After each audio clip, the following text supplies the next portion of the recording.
आज की क्लास में हम डिस्कस करेंगे एमए फर्स्ट सेमेस्टर के 4th यूनिट के बारे में।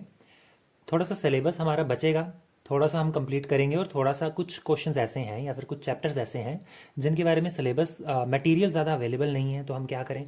तो उसके अलावा बाकी का जो बचता है हमें उसको अच्छे से पढ़ना है, और जो मटेरियल मेरे पास नहीं है मैं कोशिश करूँगा कि यूट्यूब से कोई और अगर वीडियोज़ मुझे अच्छे मिलते हैं इन्फॉर्मेटिव तो मैं प्लेलिस्ट में ऐड कर दूंगा। अदरवाइज आप परप्लेक्सिटी या फिर चैट जीपीटी या फिर अदर एआई टूल्स से पढ़ सकते हो। 4th यूनिट का फर्स्ट चैप्टर है idea of state, early state of Mesopotamia, Egypt and the evolution of city state with reference to Greece. ये हम पहले भी पढ़ चुके हैं, बस उनकी जो अर्ली स्टेट्स हैं उन्हीं के बारे में बात करनी है। जो हमने 3rd यूनिट में पढ़ा है वही 4th यूनिट में फिर से रिपीट हो रहा है। जैसे कि इसमें आपको शो हो रहा होगा कि रोमन और ग्रीक एम्पायर के बारे में, ये तो हम आगे चलो डिटेल में पढ़ेंगे, लेकिन इसमें मेसोपोटामिया हम पहले ही पढ़ चुके हैं। Early states of Mesopotamia, civilisation of Mesopotamia, उसकी हिस्ट्री और ज्योग्राफिकल बैकग्राउंड देख चुके हैं। सिटी स्टेट्स ऑफ मेसोपोटामिया ये भी आपको आता ही है। कोड ऑफ हम्मुराबी काफ़ी ज़्यादा इंपॉर्टेंट है। ये वाला क्वेश्चन आपको यूट्यूब से या कहीं और से गूगल से अगर मिलता है तो अच्छी बात है, जितना ज़्यादा हो सके इसको उतना ज़्यादा याद करने की कोशिश करना। कोड ऑफ हम्मुराबी मैंने आपको पहले ही बता दिया था कि उन्होंने जो विधि संहिता बनाई थी, कानून बनाए थे, लगभग 250 से 300 के बीच में उन्होंने कानून फिर से निर्मित किए थे, तो वही इसके अंदर लिखा हुआ है, वही कोड ऑफ हम्मुराबी कहा जाता है। हम्मुराबी कौन थे? तो बेबीलोनिया के शासक थे।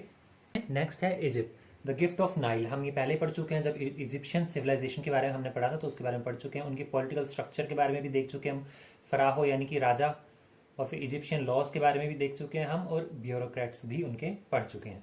तो ये वही चीज़ें फिर से बार बार रिपीट हो रही हैं। अगर आपको मेरा पढ़ाया हुआ समझ नहीं आ रहा है तो आप किसी और चैनल से भी याद कर सकते हो। नेक्स्ट है evolution of city state of Greece. तो नगर राज्य जो ग्रीस के हम पढ़ चुके हैं उन्हीं के बारे में आपको फिर से यहाँ पे पूछा जा रहा है, उन्हीं के बारे में आपने बताना है। इसमें हम एथेंस के बारे में पढ़ चुके हैं, स्पार्टा के बारे में पढ़ चुके हैं, और इसी के साथ थीव्स के बारे में भी पढ़ चुके हैं।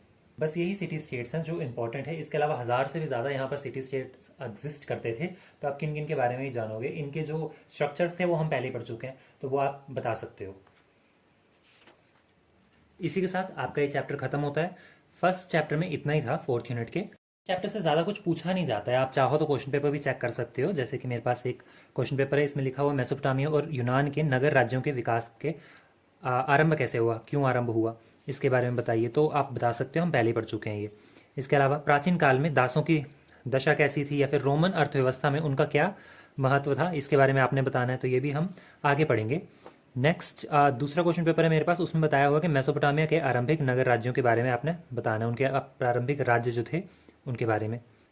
नेक्स्ट है गणराज्य से साम्राज्य तक रोम में क्या परिवर्तन हुए, इसके बारे में हम आगे पढ़ेंगे। और इसी के साथ मेरे पास एक और क्वेश्चन पेपर है, इसमें भी हम देख लेते हैं। तो इसमें भी 4th यूनिट में आपको क्या रखा है कि मिस्र के संदर्भ में आपने बताना है पितृसत्तात्मक समाज के बारे में। ये वाला चैप्टर अभी आपका पेंडिंग है।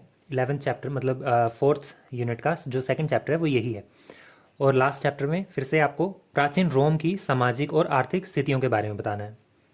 चैप्टर है आपका डेवलपमेंट ऑफ क्लासेस, ये भी इजिप्ट के रेफरेंस में ही है। तो इजिप्ट के रेफरेंस में हम पहले भी पढ़ चुके हैं, जैसा कि आप देख सकते हो यहाँ पे पैटर्न बना हुआ है कि सबसे पहले क्या आते हैं, फराहो। फराहो कौन होते थे? ये एक माना जाता था कि गॉड ही हम पर राज करने आए हुए हैं, राजा होते थे। इसके अलावा 2nd नंबर पे आते थे वाइजर्स। तो वाइजर्स कौन है? राजा के सलाहकार, ये होते थे। फिर नोबल्स आ जाते हैं और प्रीस्ट आ जाते हैं, पुजारी, और या फिर हम कहें कि सामंत या फिर साम्राज्य के बड़े अधिकारी आते थे। उनके नीचे आते थे स्क्राइबर्स और सोल्जर्स, तो ये तो आपको पता ही है कौन होते हैं। इसके नीचे आते थे क्राफ्टमैन्स, हैंडीक्राफ्ट जो व्यक्ति होते थे, जैसे कि व्यापारी हैं या फिर हम कहें कि कलाकार हैं।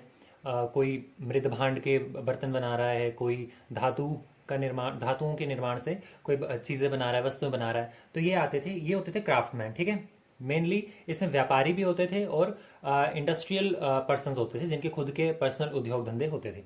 इसके बाद लास्ट मतलब ये 5 अलग अलग तरह के हिस्सों में, वर्गों में बटा हुआ है समाज। तो लास्ट वाला वर्ग जो होता था वो किसान होते थे, फार्मर्स और स्लेव्स, दास किसान होते थे। दास जो होते थे ये तो चलो पता ही है, गुलाम ही होते थे, इनको कुछ भी मिलता नहीं था। इसके अलावा जो फार्मर्स हैं ये 2 तरह के होते थे, एक तो दास और एक कुछ स्वतंत्र भी होते थे। शायद एंशियंट इजिप्शियन सोसाइटी या फिर सिविलाइजेशन में पेट्रियार्की के बारे में बताना है आपने, पितृसत्तात्मक समाज जो था। उसके बाद फिर भी महिलाओं को काफ़ी ज़्यादा छूट दी गई थी, महिलाएं भी राजा की तरह काम करती थी, काफ़ी जगह पर हमने देखने को मिला है। जैसे कि यहाँ पे आप देख सकते हो कितने सारे राजाओं के नाम लिखे हुए हैं जो कि एज अ वुमेन थी। विमेंस राजा बनी हुई थी, फराहो थी, तो उनका नाम आप यहाँ पे देख सकते हो। इसी के साथ विमेंस का पॉलिटिक्स में और सोसाइटी में क्या योगदान था, तो उसके बारे में भी आपको इस चैप्टर में है। तो ये वाला चैप्टर भी आप चाहो तो कहीं और से डिटेल में पढ़ सकते हो, क्योंकि ये बहुत ही छोटा चैप्टर है। अगर आपको 14 मार्क्स में, जैसे हमने देखा पिछले 3 सेमेस्टर्स के करंटली, तो क्वेश्चन पेपर्स देखे, उनमें एक में आ रखा है, तो ये इतना मटेरियल इसका है नहीं है कि आप 14 या फिर 16 मार्क्स में इसको कवर कर सको। तो इसके बाद आपका सबसे मेन चैप्टर आ जाता है रोमन एम्पायर के बारे में हम लोग नेक्स्ट क्लास में डिटेल में पढ़ेंगे। और मैंने आपको पहले ही बता दिया था कि पूरी बुक मैं करवाऊंगा, और इसमें जो चीज़ मैं नहीं करवाऊंगा वो मैं आपको पहले से बता दूंगा कि ये चीज़ मैं नहीं करवाने वाला, ताकि आपका कोई सिलेबस छूट ना जाए या फिर कोई यही ना समझ ले कि जितना मैंने पढ़ाया है सिर्फ उतना ही आएगा। इसके अलावा जो मैंने नहीं पढ़ाया, जैसे कि मैंने चीन के बारे में भी, चाइना की सोसाइटीज़ के बारे में नहीं पढ़ाया, तो मैंने लास्ट क्लास में आपको बता दिया था कि वो भी है, लेकिन वो मटीरियल नहीं है इतना, तो मैं कहाँ से आपको पढ़ाऊंगा कि आप 14 मार्क्स में कर सको। लेकिन फिर भी आप पढ़ना चाहो तो पढ़ सकते हो कहीं ना कहीं और से। इसके बाद आपकी 2 बुक्स और बचेंगी, 103 और 104, जो मैं आपको नहीं पढ़ा पाऊंगा, इसलिए वो आप चाहो तो मार्केट से ले सकते हो या फिर कहीं और अगर आपको वीडियोस मिलते हैं अच्छे तो आप वहां से पढ़ सकते हो। मैं बस ये चाह रहा हूँ कि हर सेमेस्टर की 2 से 2 बुक्स तो कम से कम कंप्लीट हो ही जाए। बाकी मेरे पास क्वेश्चन पेपर्स हैं, वो मैं अपलोड कर दूंगा आपके लिए, हो सका तो उनके आंसर्स भी शायद मैं आपको छोटे छोटे समझा दूँ। बाकी मिलते हैं नेक्स्ट क्लास में, और आपकी लास्ट क्लास होगी वो। जय हिंद।